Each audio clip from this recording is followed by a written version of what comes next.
मैं हूं प्रदीप और आप देख रहे हो कॉमर्स विद प्रदीप चैनल। तो आज हम बात करेंगे क्लास 12th के कॉमर्स के अकाउंटेंसी सिलेबस के बारे में। पूरे सिलेबस का breakdown, subject wise smart study tips और टॉपर्स की क्या स्ट्रेटजी होती है वो मैं यहाँ डिस्कस करने वाला हूँ। मेरी क्लास 12th की कहानी भी शायद आपसे अलग नहीं थी। पहले जो 3 महीने थे सिर्फ कल से स्टार्ट करूंगा यही कहकर निकाल दिए।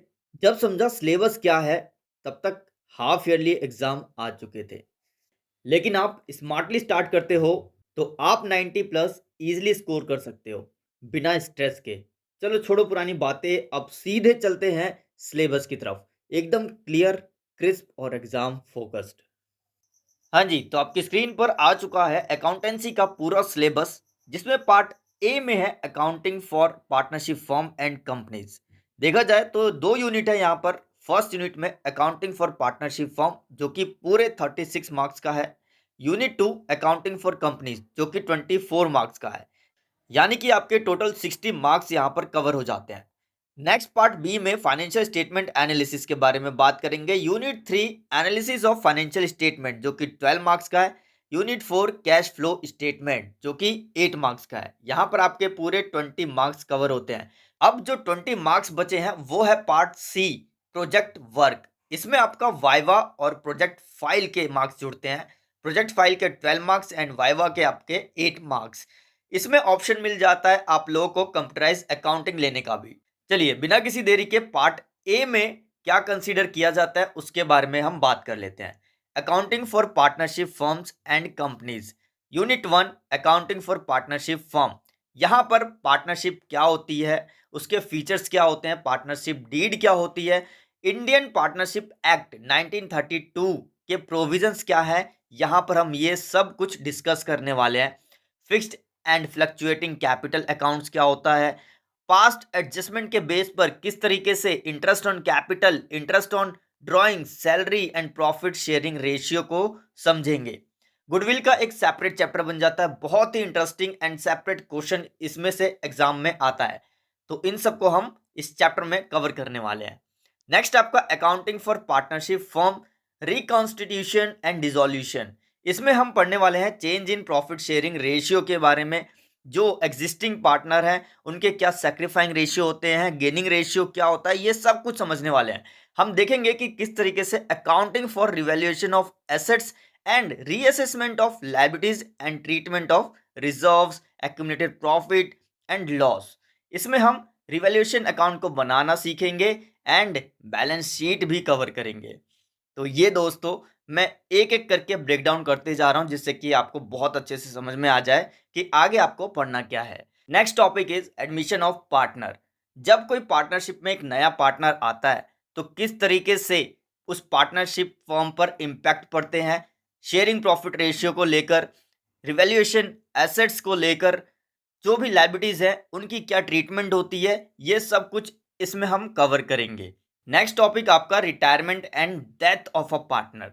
जब कोई पार्टनर रिटायर होकर जाता है या फिर किसी की डेथ हो जाती है तो उस पार्टनरशिप फर्म पर क्या इम्पैक्ट पड़ते हैं, किस तरीके से प्रॉफिट को डिस्ट्रीब्यूट किया जाता है, यहाँ पर अकाउंटिंग स्टैंडर्ड 26 के बारे में कंसीडर किया गया है। तो यानी कि ये इंपॉर्टेंट हो जाता है आप लोग के लिए। नाउ द लास्ट टॉपिक इसका डिसोल्यूशन ऑफ पार्टनरशिप फर्म। इसमें जब भी पार्टनरशिप फर्म डिसॉल्व होगी यानी कि खत्म होगी तो किस तरीके से सेटलमेंट किया जाता है अकाउंट्स का, रियलाइजेशन अकाउंट्स किस तरीके से बनाया जाता है, कैपिटल अकाउंट पार्टनर्स के या कैश या बैंक अकाउंट, ये सब कुछ हम यहाँ पर कवर करने वाले हैं। तो ये था पार्टनरशिप फर्म का पूरा ब्रेकडाउन। नेक्स्ट यूनिट में हम समझेंगे अकाउंटिंग फॉर कंपनीज के बारे में, जिसमें हम पढ़ेंगे अकाउंटिंग फॉर शेयर कैपिटल। हम यहाँ देखेंगे कि किस तरीके से शेयर कैपिटल की अकाउंटिंग की जाती है, जैसे कि issue and allotment of equity and preference shares, public subscription of shares, over subscription and under subscription of shares. देखो ये जो टॉपिक्स हैं, जिन टॉपिक्स के बारे में आपको यहाँ पर बताया गया है, इन टॉपिक्स को आपको बहुत ही अच्छे से क्लियर करना है। इनके न्यूमेरिकल्स को बार बार प्रैक्टिस करनी है जिससे कि आप कॉन्सेप्ट को भूल ना पाओ। यहाँ पर ईसॉप यानी कि एम्प्लॉय स्टॉक ऑप्शन प्लान बहुत ही इंपॉर्टेंट कॉन्सेप्ट है। एक सेपरेट क्वेश्चंस पूछ लिया जाता है इसमें से, तो आप इसको बिल्कुल स्किप मत करना। एक फुल फ्लैश क्वेश्चन लिया जाए तो forfeiture and re issue of shares, तो ये कॉन्सेप्ट स्किप नहीं करना है, ये जरूर पढ़कर जाना है आपको एग्जाम में।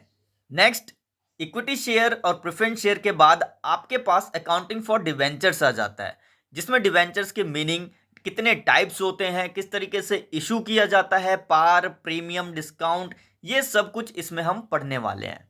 तो यहाँ पर आपका पार्ट ए पूरा का पूरा ब्रेकडाउन करके आपको समझा दिया है किस तरीके से आपको कॉन्सेप्ट करने हैं, न्यूमेरिकल्स प्लस थ्योरी दोनों को बैलेंस करके चलना है, जिससे कि एग्जाम टाइम पर कोई इशू ना आए।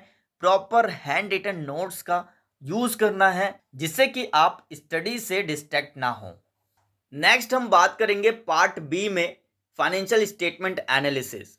इसमें analysis of financial statement topics cover करता है financial statement of a company की, जिसमें meaning, nature, uses and importance of financial statement, ये सभी यहाँ पर कवर्ड होने वाला है। और most important is statement of profit and loss and balance sheet, और ये भी balance sheet according to companies act 2013 के अकॉर्डिंग बनेगी, जो कि शेड्यूल 3 में है। तो ये जो है पर्टिकुलर क्वेश्चन बनता है एग्जाम में, तो इसको स्किप बिल्कुल मत करना, अदरवाइज कहीं ना कहीं आप अपना स्कोर गिरा सकते हैं। Next is financial statement analysis. इसमें मीनिंग, सिग्निफिकेंस, ऑब्जेक्टिव्स क्या होते हैं, इंपॉर्टेंस, लिमिटेशंस, ये सब थ्योरी पोर्शन होता है, आपको ये पता होना चाहिए।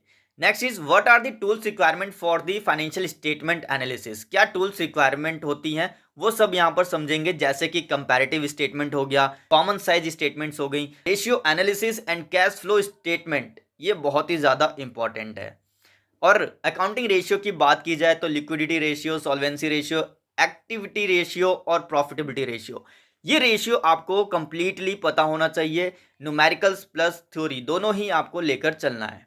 Now the last is cash flow statement, जिसमें मीनिंग, ऑब्जेक्टिव, बेनिफिट क्या है कैश फ्लो स्टेटमेंट बनाने के, कैश एंड कैश इक्विवेलेंट का मतलब क्या होता है, classification of activities and preparation as per accounting standard 3, जो कि रिवाइज्ड है, इनडायरेक्ट मेथड आएगा सिर्फ।